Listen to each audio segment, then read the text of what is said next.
Hi, my name is doublelift from TSM, and this is my basic champ guide to Ashe. I think Ashe is pretty average in solo queue. She definitely has her ups and downs. As for her strengths, everyone knows what to do when you shoot an arrow. They just follow up on it. It's kind of one of those universal abilities that pulls your team together, kind of like a blitzcrank hook.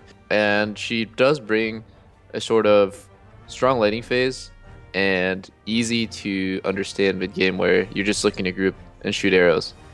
So the fact that she's a lane bully kind of makes her a stronger solo camp than she should be. But as for her kit, outside of that, she isn't necessarily the best solo queue champ for a number of reasons. Number one, she's really easy to gank.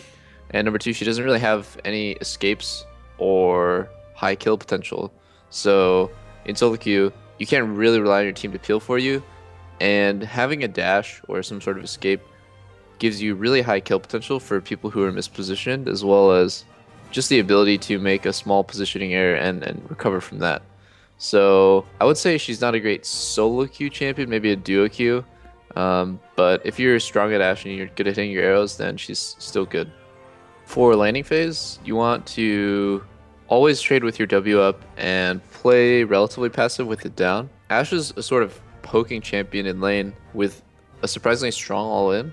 So what you want to do is push them in and poke them with your W and your long range. Just straight up push them into tower, looking for us, but be really wary of ganks. And this is why Hawkshot is actually so powerful, is because it allows you to see where the enemy jungle is by scouting his camps. So use that on cooldown to make sure that you're harassing safely. And after you've accumulated a big HP advantage, you can actually freeze the lane and look for the all-in.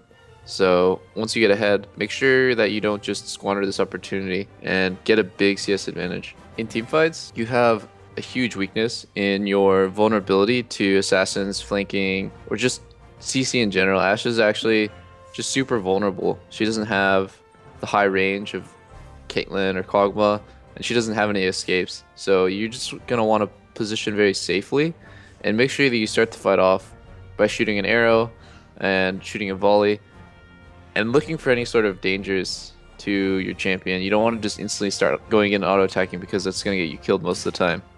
So just being very aware of all the dangers in the enemy team. And once you start doing damage with your Renounce build, you're going to actually find it very easy to chase down kills. So it's all about knowing when to start auto-attacking.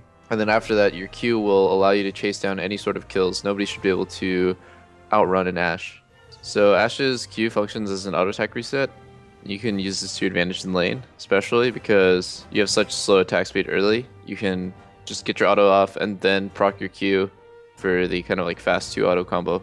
For runes, I run attack speed quints, AD reds, armor yellows, and MR blues. This is the standard page on AD carries. Okay, so for masteries, you're gonna run a standard 18-12-0, and usually before the patch you'd go Fervor of Battle, but now Warlord's Bloodlust is the go-to, especially on a champion as vulnerable as Ashe. And going 12 and accounting for dangerous game is just the normal AD carry path. Level 1, you should always go volley, so W. And at level 2, you can choose actually between E or Q. Depending on if you're scared of a jungle gank or you need more vision, then you can go Hawkshot or just Q for laning.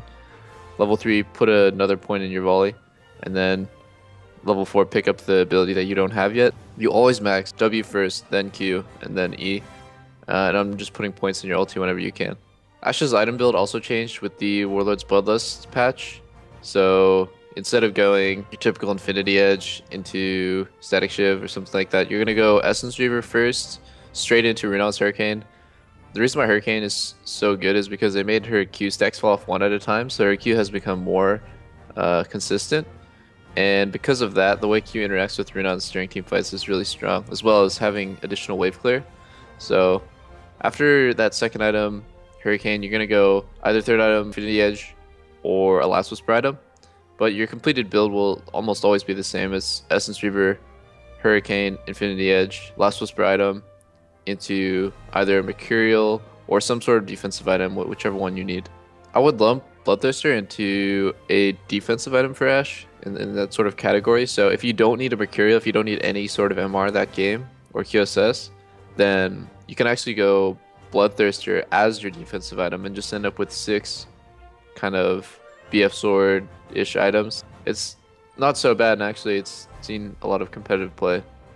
Thanks for watching this basic champ guide, and make sure to check out the rest of the guides over lolclass.com.